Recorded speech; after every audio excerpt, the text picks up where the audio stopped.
긴급 속보미 바이든 대통령 7광구 한국 영토 공식 승인. 일본 강력 반발. 미국은 한국이 7광구를 가져갈 수 있도록 도울 것이다. 최근 러시아가 일으킨 우크라이나 침공으로 서유럽으로 들어가는 천연가스양이 줄거나 막히자 전 세계의 자원 가격이 들썩이고 있습니다. 그리고 앞으로 이런 긴급 사태에 대비해서 다양한 루트의 자원을 공급할 수 있는 것이 얼마나 중요한지 각 나라들은 깨닫기 시작했습니다. 이런 상황에서 러시아보다 천연가스가 많은 무려 1000억 배럴 이상의 석유와 가스가 매장되어 있을 것이라고 예상되는 한국의 7광구가 제조명을 받고 있습니다. 그리고 이것을 개발하기 위해 한국과 미국이 뭉치려는 조짐이 나오기 시작하는 상황이 펼쳐집니다. 미국이 한국의 편에서 일본의 방해를 물리치고 도우려는 이유가 무엇인지 알아보겠습니다. 석유 한 방울 나오지 않는 국가인 한국. 경제가 발전하면 발전할수록 그 어떤 나라보다 천연자원에 대한 부족함이 큰 아쉬움으로 다가오는 상황이죠. 하지만 정확히 말해 한국의 자원이 부족하다는 말은 현실에 맞지 않습니다. 한국의 남쪽 바다. 정확히 말해 제주도 모슬 포항 서남쪽 마라도에서 149km를 더 내려가면 수면 위로 가끔씩 얼굴을 내미는 섬이 있는데 우리는 이를 이어도라고 하죠. 1951년 정부가 대한민국 영토라 새긴 동판을 수중에 설치했으며 2003년 해양과학기지를 건설했습니다. 그리고 그 주위에 있는 대륙붕에는 우리가 그렇게 염원하던 석유와 천연가스가 매장되었다고 합니다. 약 1000억 배럴의 원유와 72억 톤의 천연가스가 매장되어 있다고 예측되고 있죠. 이는 산유국으로 대표되는 사우디아라비아가 가지고 있는 매장량의 10배에 해당하는 그야말로 말도 안 되는 엄청난 양입니다. 사우디아라비아 등 중동 국가들이 현재 목소리를 낼 수 있는 것이 석유라는 자원을 보유하고 있기 때문인데 한국의 7광구에 그것을 훨씬 능가할 정도의 자원이 매장되어 있다는 것입니다.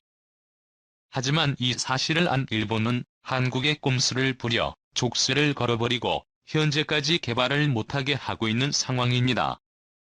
현재 제7광구는 일본과 한국이 2028년까지 공동 개발하기로 조약을 맺었지만 일본의 일방적인 개발 중단으로 인해서 한국은 무려 반세기의 세월 동안 엄청난 손해를 보고 있습니다. 2028년까지만 버티면 일본은 본인들이 차지할 수 있다는 생각에 한국도 개발을 못하게 막고 있는 것이었죠. 원래 1978년 이후에 국제법은 영토의 해안선에서 연결되는 대륙붕을 기준으로 해양 영토를 삼는 대륙붕 기준 원칙이 적용되었으나 갑자기 대륙붕이 아닌 해안선으로부터 200해리를 기준으로 한 새로운 국제적 기준이 마련돼 적용되면서 한일 대륙붕 협약이 종료되는 2028년이면 송두리째 제7광구가 빼앗길 위기에 놓이게 된 것입니다. 이런 일의 발단은 좋은 자원을 가지고 있었지만 당시 기술력이 부족한 한국의 현실에 있었습니다. 과거 한국 정부는 7광구의 잠재성을 인식하고 개발에 돌입하게 됩니다. 하지만 일본이 이 사실을 알게 되고 사활을 걸며 한국이 독차지 못하게 계획을 세웁니다. 일본이 당시 내세운 주장은 7광구가 존재하는 대륙붕은 일본과도 가깝기에 등거리 원칙에 의한 중간선으로 7광구를 나누어야 한다고 주장했죠. 사실 현재의 한국이라면 말도 안 되는 소리라고 화를 냈겠지만 당시 한국은 탐탁지 않아 하면서도 석유를 탐사할 기술이나 경제적인 여유가 없었을 때였기에 일본이 먼저 공동개발 제안한 것을 뿌리치지 못했습니다. 당시에는 일본의 제안이 한국에도 도움이 될 것이라 판단한 것이죠. 이후 1978년 한일양국은 7광구를 한일 공동개발구역으로 바꾸고 함께 개발한다는 조약을 맺게 됩니다. 그리고 80년대 들어 한국과 일본이 탐사를 하고 시추를 시작하게 됩니다. 시험적으로 7개를 뚫은 결과가 3곳에서 석유와 가스가 발견되었습니다. 그 당시 대한민국 정부와 국민들은 이제 한국도 석유가 나는 산유국이 될 수 있다는 기대에 전 국민이 흥분의 도가니에 빠지게 됩니다. 그러던 중 일본은 갑자기 말을 바꾸게 되죠. 일본은 경제성이 없다는 이유로 한국과 상의 없이 일방적으로 개발 중단하게 됩니다. 7광구 타당성 조사는 물론이고 석유 탐사 작업을 진행해야 함에도 불구하고 일본은 자료 검토라는 이유로 참여를 거부하더니 실효성이 없다는 말과 함께 공동 개발에 참여하지 않는다는 것입니다. 이는 말 그대로 일본의 꾀에 한국이 넘어간 것이 되어버린 것이죠. 일본이 도와준다는 이유로 한국의 7광구에 억지로 들어와서 본인들의 목적이 달성되자마자 개발을 중단하면서 한국마저 공동개발이라는 이유로 독자적으로 개발 못하게 만든 것입니다. 처음부터 의도가 있게 접근한 것이며 한국은 안타깝게도 일본의 꼼수에 당한 것이었죠. 일본이 개발을 중도에 포기한 것은 1982년 유엔에서 국제해양법이 새로 채택된 이후이며 이것의 내용은 각국의 영토로부터 200해리 이내의 해양 개발만이 허용된다는 것입니다. 이 법에 의하면 7광구의 90%가 일본에 속하게 됩니다. 이 지역이 일본과 더욱 가깝기 때문이죠. 일본은 이를 알고 7광구를 혼자 독식하기 위해 2028년까지 버티려고 한 것입니다. 미리 개발하면 한국과 공동으로 나누어야 하는데 일본 혼자서 독식하겠다는 것이죠. 과거 한국의 선택으로 우리의 영해임에도 국민들이 그렇게 염원하던 석유를 찾아놓고도 잘못하다가는 모든 것을 송두리째 내줘야 하는 상황에 처할 수 있는 것입니다. 그런데 최근 우크라이나 침공으로 인한 러시아 행보로 인해 놀랍게도 제7광구 협상에서 한국에 유리한 국제정세가 만들어져 가고 있습니다. 러시아가 서유럽에 보복 조치를 들어가고 있기 때문인데요.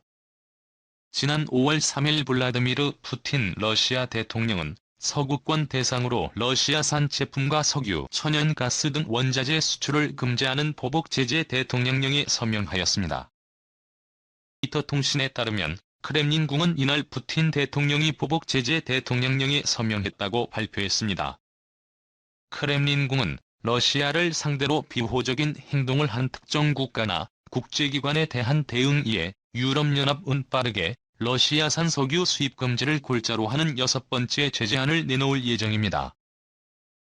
러시아 제재에 주저하던 모습을 보이던 독일도 러시아 석유에 대한 의존도를 우크라이나 전쟁 전 35%에서 최근 12%까지 줄였으며 향후를 몇 달 동안 단계적으로 끊겠다는 방침을 내립니다.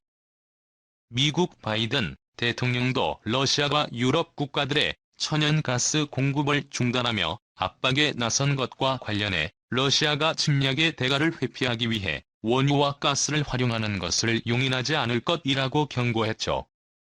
하지만 문제는 석유가 아니라 러시아산 천연가스입니다. 석유는 아프리카, 중동 등에서 대체할 수 있지만 파이프라인에서 들어오는 천연가스는 단기간에 대안을 찾기가 힘든 상황이죠. 독일 정부 관리는 월스트리트저널에 독일은 러시아산 석유로 독립할 수 있지만 천연가스는 더 어렵고 오래 걸릴 것이라고 언급했습니다.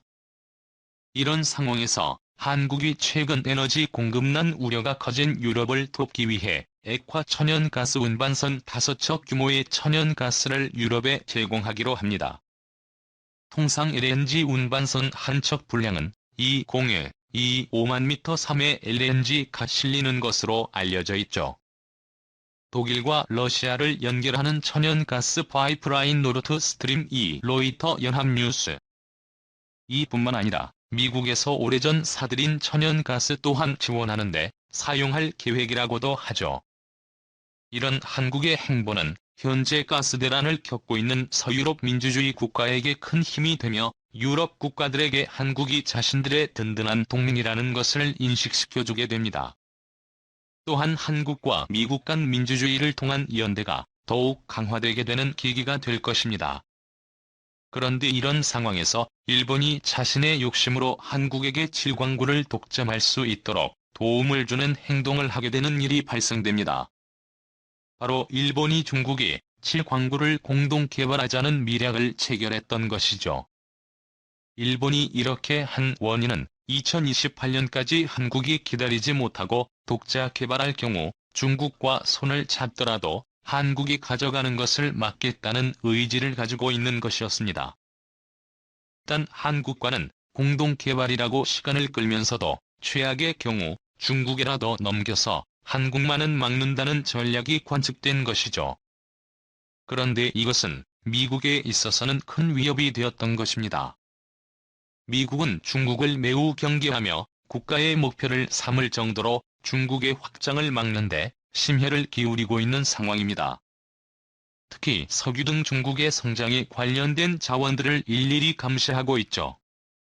그런데 일본이 중국에게 석유나 천연가스 등의 창고나 마찬가지인 것을 넘기려고 한 것은 미국의 입장에서 매우 배신감이 들 수 있는 것이었죠.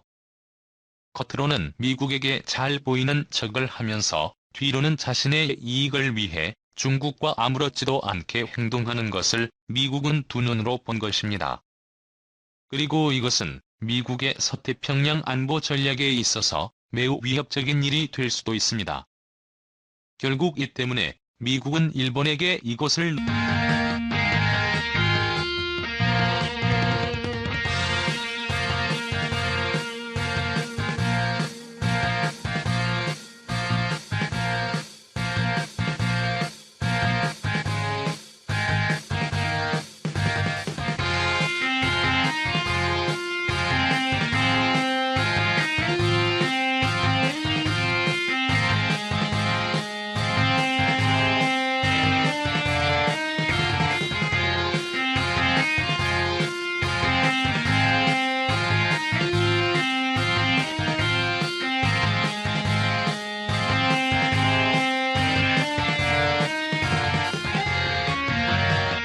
스스로 주변국들을 돕고 모범적인 행동을 취하면서 강대국들이 스스로 달려오게 만들었던 것이죠.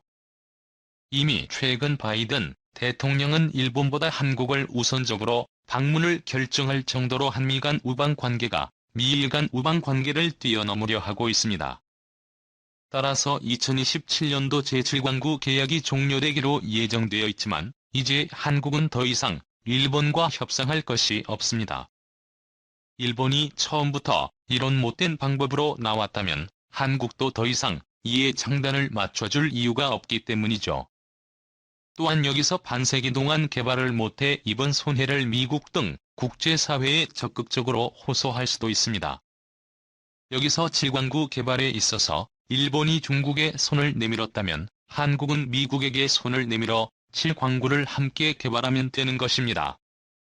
그리고 러시아에서 천연가스 수입이 막혀버린 서유럽 등 전 세계에 한국이 천연가스를 공급한다는 명분으로 한미 간 천연가스 공동개발이 이루어질 것입니다.